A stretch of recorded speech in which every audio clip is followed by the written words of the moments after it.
What's up, guys? Today we are going to be making these stuffed peppers, which were super tasty and honestly just a really easy dinner. So let's get to it. So we're going to start by taking a baking pan and we're just going to spray some olive oil on there or just grease it up.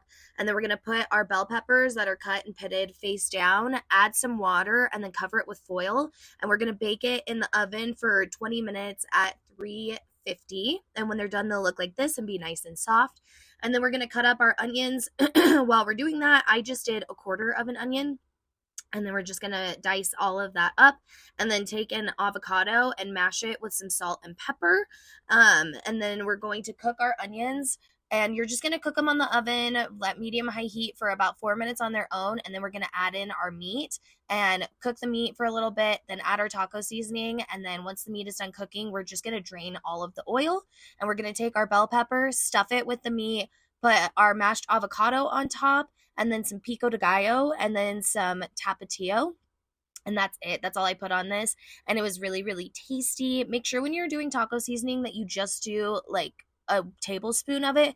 Because if you do too much, I'm not going to lie, it'll make you so gassy. One time I did way too much and it was just awful. But anyways, if you guys like this video, like, rate, subscribe. If you try it, let me know what you think. And bon appetit, y'all.